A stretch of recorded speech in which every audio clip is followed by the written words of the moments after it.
So I wanted to cover something. I think we have reached a new wave of pan-Indianism.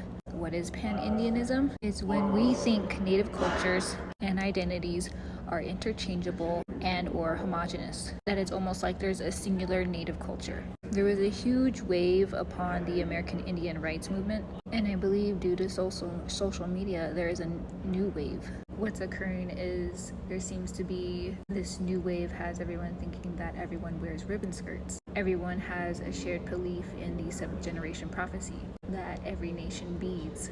And like in my area, you have been seeing more natives wear ribbon skirts and taking up beading because that's just what happens. Cultures and people intermix. But I think it's replacing this fine line as being the base of being indigenous and native, because yes, there's many native cultures that are similar, but it's because the base and foundation of their cultures is due to relationships with land, community, culture, and language. And I think a lot of our own people have been influenced on focusing on the surface aspects because that is what the larger society focuses on.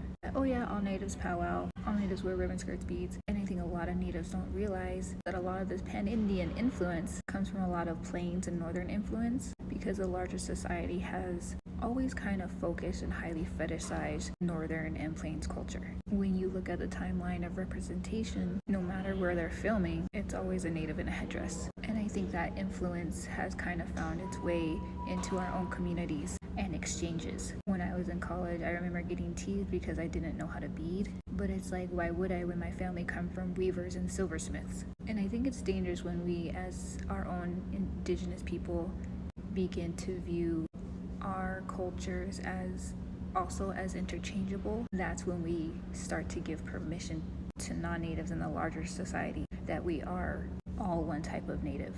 I mean, for example, look at the skinwalker. Everyone knows it's something that specifically is Dene, but other tribes started using it jokingly, using it casually just to simply mean a shapeshifter. When in our communities and our culture, it's something different and tied to us historically. And then from there, non-natives took off with it with no concept or understanding of what it actually is. That doesn't mean it's on us to educate on that. It goes back to the fact that non-natives, and when we as native people enter other native people's spaces, it's a matter of just being a good relative, not welcoming yourself into a space and taking something from that space. I'm covering this because, of course, I've seen ribbon skirts come more in my area, but I'm starting to see more woodland floral designs. We're desert natives, and those tribes have historical and cultural ties to those designs. But that overall, I think we should be careful in the fine line we're walking on pan-Indianism.